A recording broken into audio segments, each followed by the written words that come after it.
Grace and peace, everyone. I just want to lift a thought today on how to abide in a calling.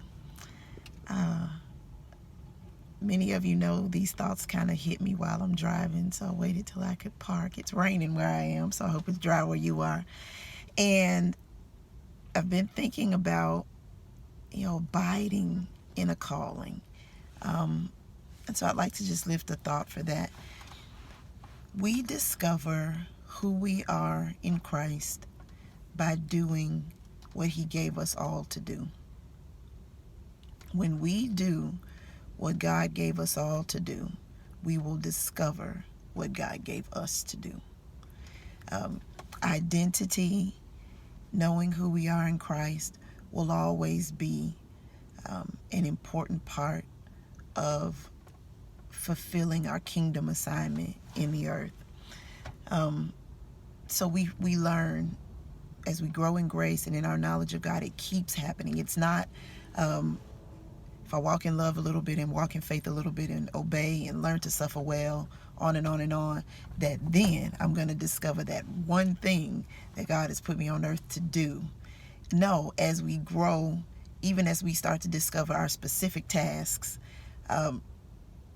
what happens is we keep fumbling our way through walking in love and walking in faith and encountering crises of belief and coming through on the other side with stronger faith, moving from salvation to conversion, Peter.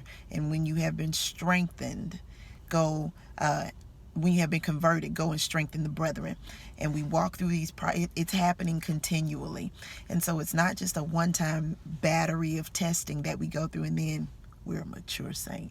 It's not that. No, as we grow in grace and in our knowledge of God at each place, as we do what He gave us all to do, we come into a more fine-tuned, refined understanding of what He gave us specifically to do. So the prayer becomes, the prayer confession becomes, I am anxious for nothing. Because we have people who, some of us, we don't take the time to get settled in identity, which comes through doing what He gave us all to do. We get stable as we learn to walk in love and walk by faith and not by sight. We get stable when we learn to suffer well, and the principle of the Christ that we learn obedience through the things we suffer.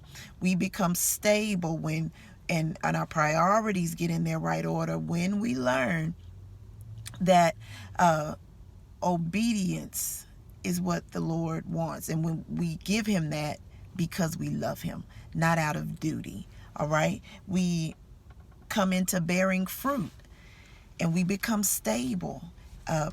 Fruit-bearing trees of righteousness. I know I just blended a few scriptures there. But we become stable when we practice what He gave us all to do. And somewhere in there we learn, He made me creative. He made me expressive. I'm good at speaking. People listen to me. I'm a writer. I'm a this. I'm a that. And the more we do what He gave us all to do, we come into a better focus and understanding of what He gave us to do specifically. So I hope this is encouraging. Be still and know that He is God. And consider this, that as we grow in grace, it's not grace is not this shapeless, amorphous thing somewhere out there. Grace is for life. So as we grow in our life's grace, He's given us all things that pertain to life and godliness. As we grow in that, as we, get comfortable in our own kingdom skin, if you will, we will begin to see a picture form, see the details come together like puzzle pieces, and we'll start to understand, this is what He gave me. This is why I've always liked this. God's not random. There's a thread in your life that shows what He's planted you in this earth to do. So just something to consider, planting a good seed in our soul and our spirit for this week and beyond. So meditate on it, turn it over, think it through, rehearse it, apply it in our lives, and let's see who we are becoming in God. God bless you. God keep you. We'll see you next time.